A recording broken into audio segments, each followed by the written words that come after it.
के अलावा खुद भी एक शिक्षित बनना, वो ही क्रांति। इसीलिए हम कह रहे हैं कि हम सिर्फ सरकार के ऊपर ही डिपेंड नहीं होते, हम खुद के समाज और समाज में जितने भी शिक्षित है समाज है, क्योंकि गांव में बच्चों को कोई ज्यादा मार्गदर्शन नहीं मिलती है और सिविल सर्विसेज का एग्जाम बोले तो कई लोग के अंदर दिल में डर पैदा होती है लोगों से। देखिए, सबसे पहले यहाँ आज देश की राजधानी नई दिल्ली में आज स्वेरोस नेटवर्क का नॉर्थ इंडिया चैप्टर के जरिए एक बड़ा अधिवेशन हुई। ये अधिवेशन का थीम था मैं भी बनूंगी IAS, IPS and civil servant.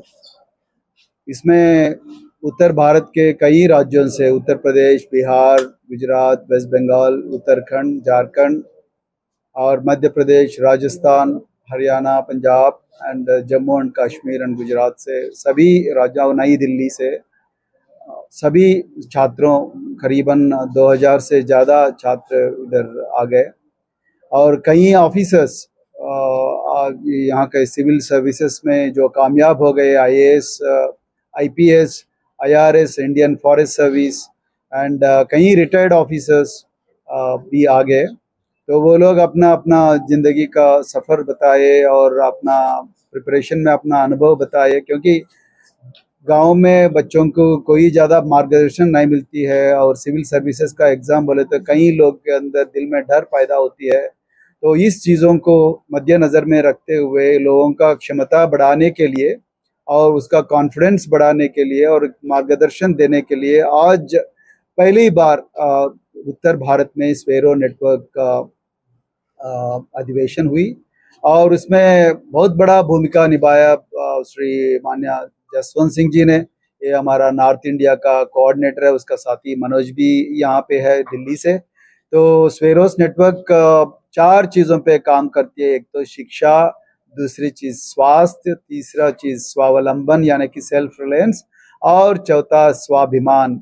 तो ये चीज़ों के ऊपर स्वेरोस नेटवर्क काम करती है। एक बड़ा शिक्षा के ऊपर, शिक्षा क्रांति के लिए ये आंदोलन चल रही है देश में, क्योंकि देश में कम से कम 40% प्राइवेटाइज हो गए एजुकेशन और जितने भी 1400 यूनिवर्सिटीज़ है उसमें 67% यूनिवर्सिटीज़ प्राइवेट यूनिवर्सिटीज़ हो गए। प्राइवेट यूनिवर्सिटी के वजह से सरकारी के शिक्षा जो है, सरकारी के विश्वविद्यालय जो है वो बहुत निर्लक्ष्य हो गए हैं और उसमें जितने भी छात्र पढ़ रहे हैं वो गरीब समाज के और उसका कोई सहारा नहीं है, कोई आशा नहीं है और बहुत दिक्कत उठाना पड़ रहा है गरीब समाज के छात्रों को। और इस चीज़ को मद्देनज़र में रखते हुए और छात्रों को विश्वविद्यालय से नहीं और कॉलेजेस नहीं और घरों में भी या मोहल्लों में भी परिवर्तन पाठशाला खोलने का एक बहुत बड़ा क्रांति का आंदोलन है स्वेरोस नेटवर्क का शिक्षा क्रांति।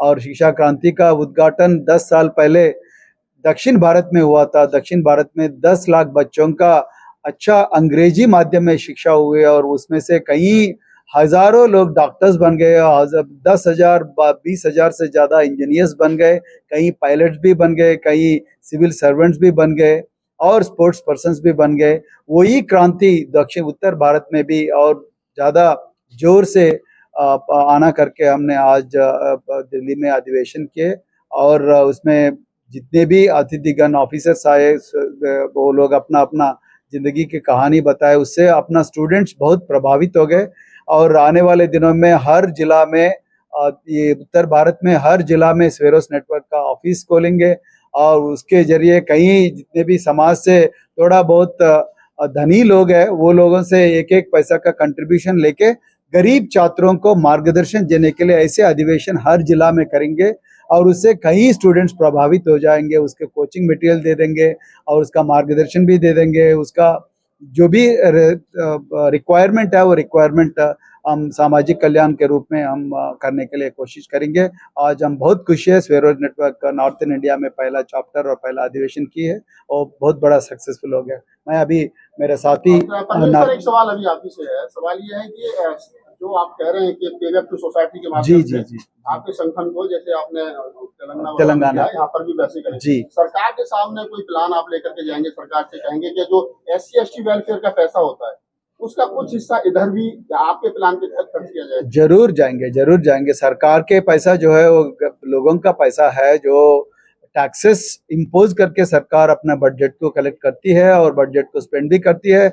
और सरकार के पास जरूर ये प्लान लेके जाएंगे, जहाँ जहाँ स्कूल्स में सुविधा नहीं है वो सुविधा सुधारने के लिए, और जहाँ जहाँ स्कूल्स पाठशाला नहीं है, विश्वविद्यालय में हॉस्टल्स ठीक से नहीं है, जहाँ जहाँ कोचिंग मटेरियल नहीं है, जहाँ जहाँ मार्गदर्शन है, उसके लिए सरकार पैसे खर्च करना पड़ता है। मगर सरकार में पैसे खर्च करने के लिए ज्यादा प्लान नहीं होता है, वो प्लान हम दे देंगे, सरकार को सुझाव देंगे और सरकार को हमारा अनुभव सरकार से शेयर करेंगे। हम जितने भी काम किया उसमें जितने भी अच्छा रिजल्ट्स आए उस योजनाओं को सरकार के सामने खड़ा कर देंगे और सरकार को इम्प्रेस भी करेंगे कि आप ऐसा करें तो और गरीब लोगों का बड़ाई होगा। एजुकेशन पॉलिसी जो 2020 अभी सरकार ने लागू कर दी है, एजुकेशन पॉलिसी, उसमें स्किल डेवलपमेंट को लेकर के जो तमाम प्रकार की जो कोर्स सरकार करवा रही है, चमड़े का काम और तमाम जातियों से आधारित जो काम थे उन्हीं को कहीं ना कहीं सरकार बढ़ावा देने की कोशिश कर, इस बारे में क्या आपका? मैं आप इससे पहले भी ये सवाल मेरे से पूछा है और फिर बार वही सवाल पूछते। मैं पहले ही बोला हूँ, जो खेती बाड़ी कर रहे हो हमेशा खेती बाड़ी से ही वो जो रोजी लेना करके कहीं नहीं लिखा है। जो सफाई कर्मचारी काम करता है वो सफाई कर्मचारी का काम से जिंदगी भर पीढ़ियों के बाद पीढ़ी ऐसे ही वही काम करते रहना कर कहीं नहीं लिखा है। बाबा साहब संविधान में सोशल मोबिलिटी के बारे में कहा है, इक्वालिटी ऑफ अपॉर्चुनिटी के बारे में कहा है, और कोई भी इस देश में justice, liberty, equality and fraternity राज्य ये संविधान के प्रियम्बल में लिखा हुआ है। उसमें कोई भी आदमी ये देश में पैदा हुआ है, कोई भी नागरिक, कोई भी अपने दिल को जो तसल्ली देती है वो चीज करना चाहिए। ऐसा नहीं है कि एक गरीब समाज से वो हमेशा गरीब ही रहना करके, ऐसा नहीं है, हम उसके खिलाफ है। जो सफाई कर्मचारी के खानदान से कोई सॉफ्टवेयर इंजीनियर भी बन सकता है, आईएएस ऑफिसर भी बन सकता, कोई बिजनेसमैन भी बन सकता, कोई विदेश में जाके एक प्रोफेसर भी बन सकता। ऐसा कोई रोक नहीं रहना चाहिए, उस विचार के खिलाफ है हम। तो यही चीज जसवंत जी, आपके नेतृत्व में यहाँ पर जो है आज पहली बार ये सेमिनार आयोजित किया गया है, क्या कहना चाहोगे, कितने % नंबर देना चाहोगे आप अपने आपके सेमिनार के बाद? ये तो आपको देने हैं। आपको मन की संतुष्टि के लिए, देखिए मन की संतुष्टि तो ये है कि अभी जैसा सर ने बताया कि आज हम लोगों ने जो सेमिनार किया है नॉर्थ के राज्यों में, देश के सभी राज्यों से, नॉर्थ के जितने भी राज्य हैं सभी राज्यों से लोग यहाँ पर उपस्थित हुए हैं और हमें ऐसी आशा और उम्मीद है कि जल्द ही हम लोग नॉर्थ के प्रत्येक डिस्ट्रिक्ट में, हर राज्य के प्रत्येक डिस्ट्रिक्ट में स्वरोज नेटवर्क की टीम तैयार करेंगे और जल्द ही हम प्रत्येक राज्य के प्रत्येक कैपिटल में हम लोग इस तरीके के सेमिनार करेंगे ताकि समाज में समरसता फैले और स्वरोज नेटवर्क के माध्यम से जो शिक्षा क्रांति हम लेकर के गए हैं, जो लेकर के चल रहे हैं, वो शिक्षा क्रांति हम घर घर तक ले जाना चाहते हैं। सर, आप मनोज जी थोड़ा बताइए हमारे दर्शकों को कि जिस प्रकार से सर ने कहा और आपके साथी जसवंत जी ने बताया, लगता है कि निकट भविष्य में जो एजुकेशन में बहुत ज्यादा गैप होता जा रहा है और एजुकेशन जिस प्रकार से महंगी हो रही है, गलगोटिया यूनिवर्सिटी जैसी आ गई है, आप MBBS कराने के लिए करोड़ों रुपया चाहिए, SC ST OBC माइनॉरिटी समाज के पास पैसा नहीं है, तो ऐसे में उन यूनिवर्सिटियों का या उन बच्चों का कैसे आप मतलब उस कंपटीशन में आपका हिस्सा ले पाएंगे? जैसे कि सर भी बता चुके हैं, लास्ट टाइम जो हमारी प्रेस वार्ता हुई थी उसमें भी सर ने बताया था कि स्वरोज नेटवर्क जो है अपने स्टूडेंट को जो हेल्प करता है, जो उनकी हेल्प से जो लोगों की नौकरियां लगती हैं या बिजनेस स्टार्ट करते हैं, उसमें कुछ ना कुछ कंट्रीब्यूट रिटर्न नेटवर्क, स्वरोज नेटवर्क को करना होता है, जिस फंड से जो और बच्चे छूट रहे हैं उन बच्चों की हेल्प होती है।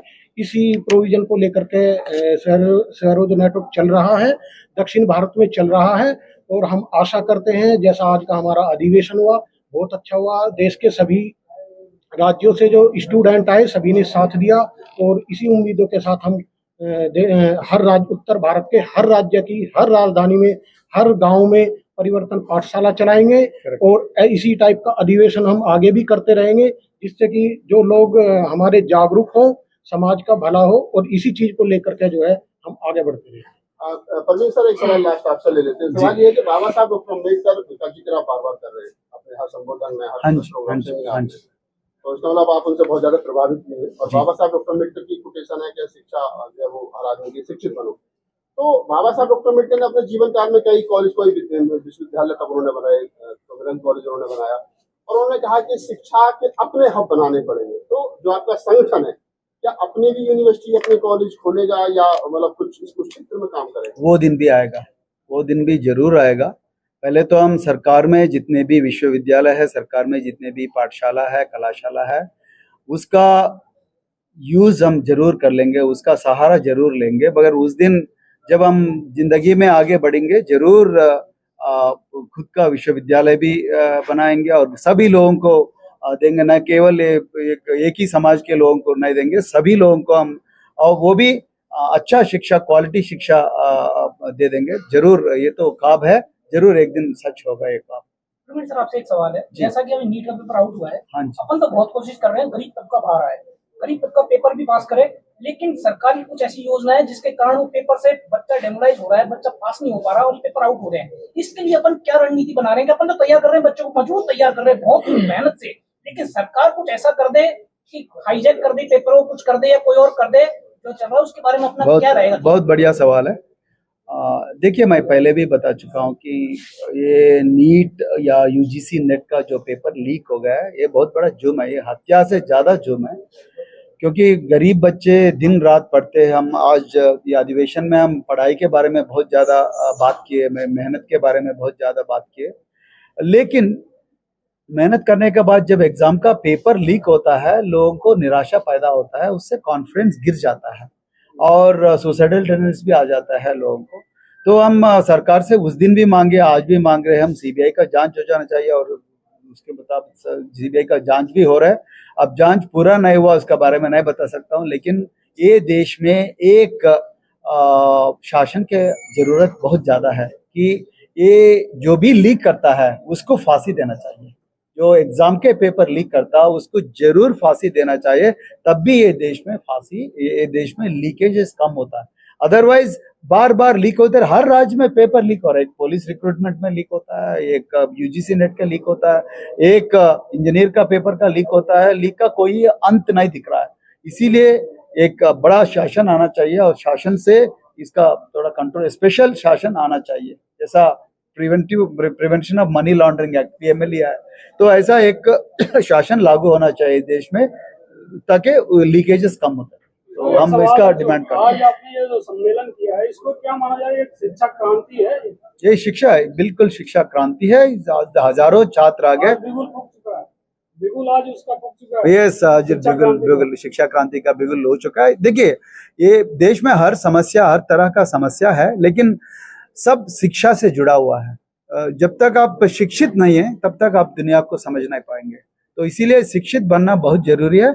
और हम ऑर्डिनरी शिक्षा के बारे में बात नहीं कर रहे, हम एक नान्यता का शिक्षा, एक क्वालिटी एजुकेशन और सरकार के एजुकेशन के अलावा खुद भी एक शिक्षित बनना, वही क्रांति। इसीलिए हम कह रहे हैं कि हम सिर्फ सरकार के ऊपर ही डिपेंड नहीं होते, हम खुद के समाज और समाज में जितने भी शिक्षित है, समाज में जितने भी कामयाब है, वो लोग आज जैसा कई लोग आके मार्गदर्शन किए, वही लोग, वैसे जो लोग मोहल्ले में जाके, गांवों में जाके, देहातों में जाके, शहरों में जाके गरीब लोगों को मार्गदर्शन करेंगे, उसको कहते हैं क्रांति। तो ये क्रांति से बहुत ज्यादा समाज के रूप बदलेगा और जरूर ये समाज खुद का जंजीरों को तोड़ के आगे बढ़ेगी खुद की शक्ति से। Thank you.